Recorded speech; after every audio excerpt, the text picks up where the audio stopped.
નમસ્કાર વિદ્યાર્થી મિત્રો, વિમળા વિદ્યાલય ઈ ક્લાસીસમાં આપનું હાર્દિક સ્વાગત છે। આજે આપણે ધોરણ 6 વિષય ગણિતમાં પ્રકરણ 2 પૂર્ણ સંખ્યાઓમાં ભાગ 2 નો અભ્યાસ કરીશું। આપણે ભાગ 2માં આપણે સ્વાધ્યાય 2.1 નો અભ્યાસ કરીએ, બરાબર।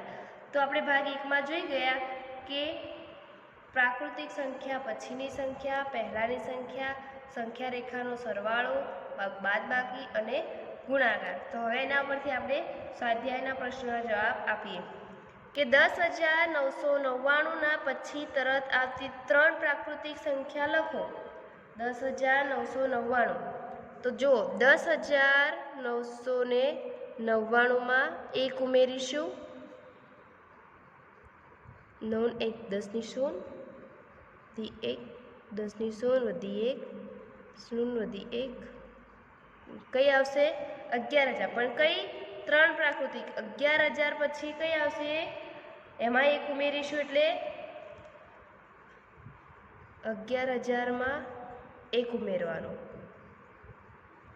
કઈ થશે 11,001। હવે ફરી પાછી 11,001માં 1 ઉમેરીશું તો કઈ સંખ્યા આવશે 11,002। તો આપણો જવાબ કયા આવશે 11,002। હવે છે 10,001ના પહેલા તરત આવતી 3 પૂર્ણ સંખ્યા લખો। કઈ સંખ્યા કીધી છે, પૂર્ણ સંખ્યા। તો પહેલાની કીધી હોય તો શું કરવાનું, 1 બાદ કરવાનો। 10,001માંથી 1 બાદ કરીશું એટલે 10,000। ફરી 10,000માંથી 1 બાદ કરીશું એટલે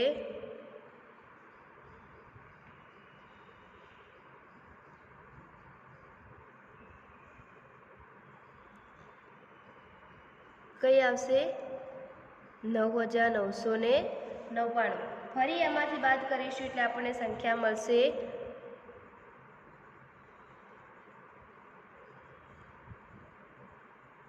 9,998। તો કઈ સંખ્યા આવશે 9,998। આનો જવાબ 9,998, આનો જવાબ 11,002, બરાબર। હવે કે સૌથી નાની પૂર્ણ સંખ્યા કઈ છે, તો વિદ્યાર્થી મિત્રો આપણે આગળ જોઈ ગયા કે સૌથી નાની પૂર્ણ સંખ્યા કઈ છે તો 0। સૌથી નાનામાં નાની પૂર્ણ સંખ્યા ક્યાંથી ચાલુ થાય તો 0 થી। હવે છે નીચે આપેલી સંખ્યાઓ 32 અને 53ના વચ્ચે આવતી પૂર્ણ સંખ્યાઓ કેટલી છે તે જણાવો। સંખ્યા 32 અને 53, તો 32 33 34 35 36 37 38 39 40 41 42 43 44 45 46 47 48 50 51 ને 52 કુલ કેટલી સંખ્યાઓ થશે, પૂર્ણ સંખ્યાઓ કુલ કેટલી થશે તો 20, બરાબર। કેટલી થશે 20। અને હજુ ટૂંકી રીતે કરવું હોય તો 53માંથી 32 બાદ કરવાના અને એમાંથી 1 બાદ કરવાનો તો કેટલા આવે 20। હવે નીચે આપેલી સંખ્યાના પછી તરત આવતી સંખ્યા લખો। હવે કઈ સંખ્યા છે તો 2,44,701 24,40,701 ને પછી તરત આવતી સંખ્યા શોધવાની છે। તો એમાં આપણે પછીની કીધી એટલે શું આવશે, આમાં 1 ઉમેરીશું, આમાં પણ 1 ઉમેરીશું, આમાં પણ 1 ઉમેરીશું અને આમાં પણ 1 ઉમેરીશું। હવે નીચે આપેલી સંખ્યાની તરત પહેલાની એટલે શું કરીશું, 1 બાદ કરીશું। 94માંથી 1 બાદ કરીએ તો 93, પછી આમાંથી 1 બાદ કરીએ તો શું આવશે 9,999। આમાંથી 1 બાદ કરવાનું અને આમાંથી 1 બાદ કરવાનું। હવે છે નીચે આપેલી સંખ્યાઓની જોડીમાંથી સંખ્યા રેખા પર કઈ સંખ્યા ડાબી બાજુ આવશે અને કઈ સંખ્યા જમણી બાજુ આવશે તે જણાવો તથા વચ્ચેની સંખ્યાઓ ચિહ્ન લેસ ધેન અને ગ્રેટર ધેનનો ઉપયોગ પણ જણાવો। હવે કઈ સંખ્યા ડાબી બાજુ આવશે, બરાબર, સંખ્યા રેખા પર, અને કઈ સંખ્યા જમણી બાજુ। જો 530 છે એ 503 કરતાં કેવી કહેવાય, સંખ્યા રેખા પર 503 એ 530ની ડાબી બાજુએ આવશે। હવે આપણે સંખ્યા રેખા દોરી હોય તો 530 આ સાઈડ, જ્યારે 503 આ સાઈડ આવશે, બરાબર। તો 500 30 અને 503 વચ્ચે કયું ચિહ્ન આવશે? Greater than. કેમ? જે સંખ્યા મોટી હોય એની સામે ગ્રેટર દેન આવશે અને જે સંખ્યા નાની હોય એની સામે લેસ દેન. તો ગ્રેટર દેન. બરાબર. હવે આમાં પણ શું છે? તો 370 અને 307, તો તેમાં પણ કઈ આવશે? Greater than. કેમ કે 370 મોટી સંખ્યા છે. હવે અહીંયા છે 98,765, જ્યારે 56,789, તો આમાં પણ કયું આવશે? Greater than. અહીંયા છે તો 98,30,415, અહીંયા છે 10,23,001, તો કઈ સંખ્યા મોટી છે? 10 કરોડવાળી. બરાબર. તો એમાં આવશે લેસ દેન. હવે નીચે આપેલા વાક્યોમાંથી કયું વાક્ય ખરું અને કયું વાક્ય ખોટું તે જણાવો. કે 0 એ સૌથી નાની પ્રાકૃતિક સંખ્યા છે, તો ખોટું. કેમ?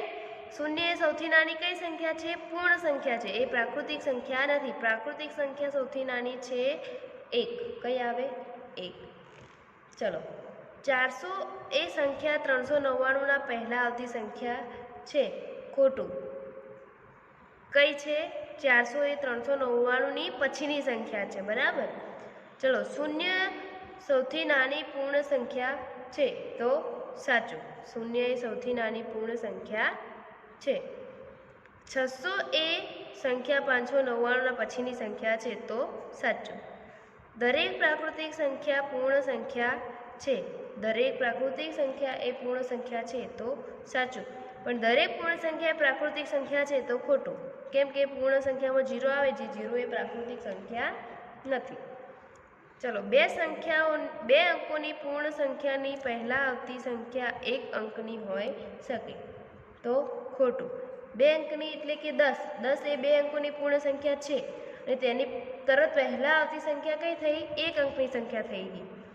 1 અંકની ન હોઈ શકે એવું બને ના. હોઈ શકે.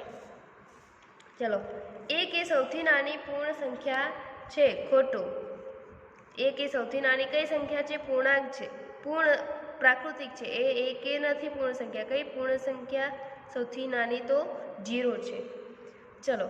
પ્રાકૃતિક સંખ્યા 1ની પહેલાંની આવતી કોઈ સંખ્યા નથી, તો ખરું. 1ની પહેલાં કોઈ પ્રાકૃતિક સંખ્યા આવતી નથી. ચલો. પૂર્ણ સંખ્યા 1ની પાસે તેની પહેલાં આવતી કોઈ સંખ્યા નથી. પૂર્ણ સંખ્યા 1ની પાસે પહેલાં આવતી કોઈ સંખ્યા નથી, તો ખોટું. કે પૂર્ણ સંખ્યા 1ની પાસે પહેલાં આવતી સંખ્યા કઈ આવે? 0 છે. ચલો. પૂર્ણ સંખ્યા 13 એ સંખ્યા 11 અને તેની વચ્ચે આવે છે. ખોટું. બરાબર. 13 એ 11 ને 12ની વચ્ચે આવતી સંખ્યા નથી. ચલો. પૂર્ણ સંખ્યા 0 પાસે પહેલાં આવતી કોઈ સંખ્યા નથી. પૂર્ણ સંખ્યા 0 પાસે સાચું. પછી છે 2 અંકોની સંખ્યા પછી આવતી સંખ્યા હંમેશા 2 અંકની જ હોય, તો ખોટું. 3 અંકની પણ હોઈ શકે. બરાબર. હવે છે વિદ્યાર્થી મિત્રો પૂર્ણ સંખ્યાના ગુણધર્મો. હવે આપણે ગુણધર્મો વિશે શીખીએ. તો પહેલું છે પૂર્ણ સંખ્યાઓના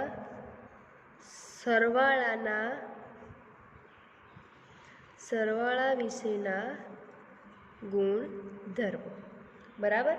સરવાળાના ગુણધર્મો છે એમાં આપણે શીખીશું. 1. સમૃદ્ધતા. બીજું ક્રમનો નિયમ. ત્રીજું જૂથનો નિયમ. અને ચોથું 0 એ સરવાળાની તટસ્થ સંખ્યા. બરાબર. હવે છે કે સમૃદ્ધતા. સમૃદ્ધતા એટલે કે કોઈ પણ બે પૂર્ણ સંખ્યાનો સરવાળો હંમેશા પૂર્ણ સંખ્યા મળે છે. કે દાખલા તરીકે 3 + 4 કેટલા થાય? 7. તો 7 એ કઈ સંખ્યા છે? તો પૂર્ણ સંખ્યા. સંવૃત્તા એટલે શું? કે કોઈ પણ બે પૂર્ણ સંખ્યાઓનો સરવાળો પૂર્ણ સંખ્યા જ મળે છે. હવે છે ક્રમનો નિયમ. ક્રમનો નિયમ છે કે કોઈ પણ બે પૂર્ણ સંખ્યાઓનો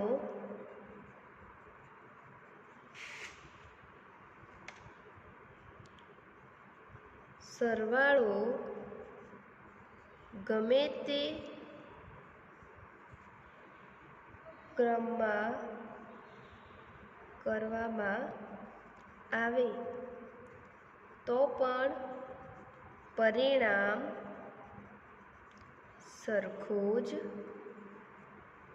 મળે છે. શું? કે કોઈ પણ બે પૂર્ણ સંખ્યાઓનો સરવાળો ગમે તે ક્રમમાં કરવામાં આવે તો પણ પરિણામ સરખું જ મળે છે. દાખલા તરીકે 3 + 4 = 7 થાય. 4 + 3 તો પણ 7 થાય. બરાબર? આમ કરો કે આમ બંને સાઈડથી પરિણામ કેવું મળે છે આપણને? સરખું. હવે છે જૂથનો નિયમ. તો કે 3 પૂર્ણ સંખ્યાઓના સરવાળા માટે ગમે તે બે સંખ્યાઓનું જૂથ બનાવી તેના સરવાળામાં ત્રીજી સંખ્યા ઉમેરતા પરિણામ સરખું જ મળે છે. દાખલા તરીકે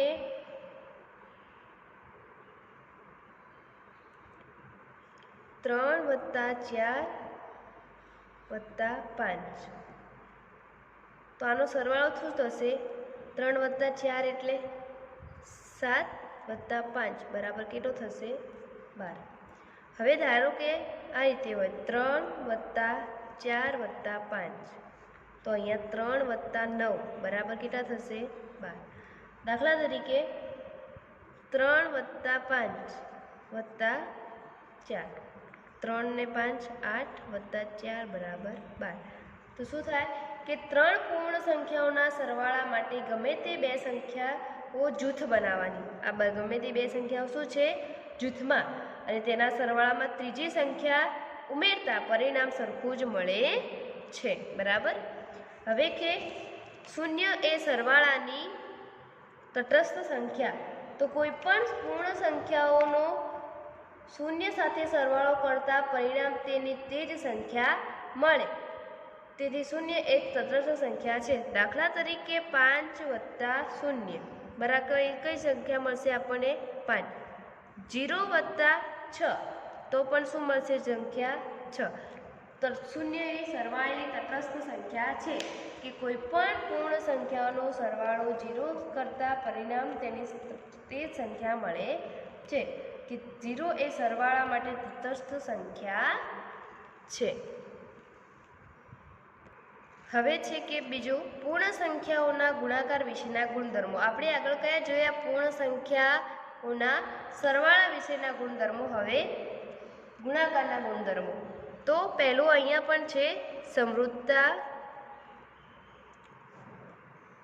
સમૃદ્ધતા એટલે કે કોઈ પણ બે પૂર્ણ સંખ્યાઓનો ગુણાકાર પૂર્ણ સંખ્યા જ મળે છે. દાખલા તરીકે 4 × 3 તો કઈ સંખ્યા મળે? 12. 12 એ આપણી પૂર્ણ સંખ્યા છે. બીજો છે ક્રમનો નિયમ.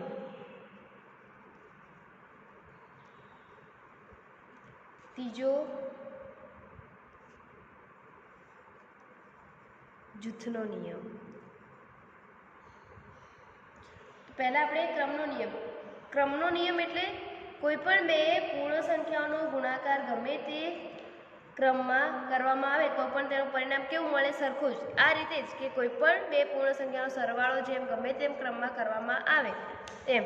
ધારો કે 3 × 4 તો કઈ મળે? 12. અને 4 × 3 તો પણ કઈ મળે? 12.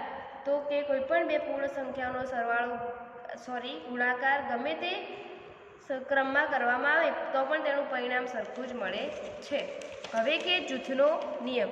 તો જૂથનો નિયમ શું હતો? આમાં એવો હતો કે 3 પૂર્ણ સંખ્યાનો સરવાળો માટે ગમે તે 2 પૂર્ણ સંખ્યાનું જૂથ બનાવવામાં આવે છે અને બીજી સંખ્યા ત્રીજી સંખ્યા ઉમેરવામાં આવે તો પરિણામ સરખું જ મળે છે. આમાં પણ એ જ રીતે કે 3 પૂર્ણ સંખ્યાનો ગુણાકાર માટે ગમે તે સંખ્યાઓને જૂથ બનાવી, ગમે તે 2 સંખ્યાઓને જૂથ બનાવી અને તેને ત્રીજી સંખ્યા સાથે ગુણાકાર કરવામાં આવે તો તેનું પરિણામ સરખું જ મળે છે. દાખલા તરીકે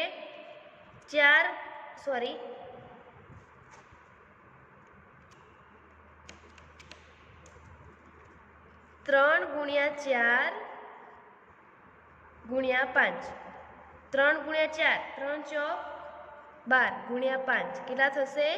60. બીજી સંખ્યા લઈએ 3 ગુણ્યા જૂથમાં 4 ગુણ્યા 5, તો 3 ગુણ્યા 4 ગુણ્યા 5, 4 પંચા 20, 20 તરી 60. ત્રીજી સંખ્યા લઈએ 3 ગુણ્યા 5 ગુણ્યા 4, તો 3 પંચા 15 ગુણ્યા 4, 15 ચોક 60. તો જૂથનો નિયમ પણ એ જ છે કે કોઈ પણ 2 સંખ્યાઓનો ગુણાકાર જૂથ બનાવીને કરો અને ત્રીજી સંખ્યાને એની સાથે ગુણો તો બધાનું પરિણામ સરખું જ આવે છે. હવે ચોથું છે 1 એ ગુણાકારની તટસ્થ સંખ્યા.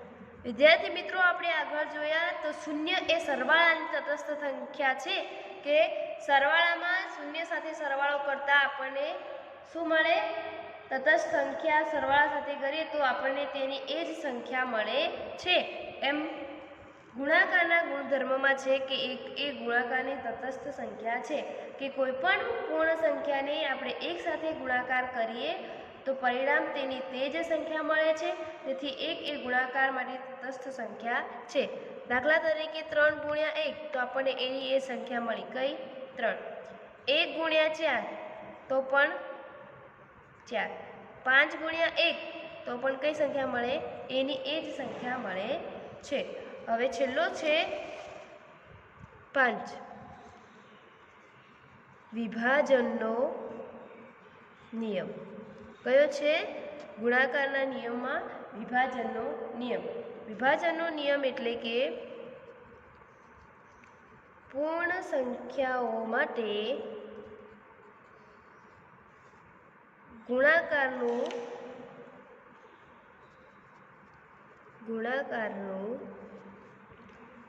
સરવાળા પર વિભાજન. શું થાય? પૂર્ણ સંખ્યાઓ માટે ગુણાકારનું સરવાળા પર વિભાજન. દાખલા તરીકે 5 ગુણ્યા 3 વત્તા 4 તો શું થાય? 5 ગુણ્યા 3 વત્તા 4 એટલે 7. 7 પંચા 35 બરાબર.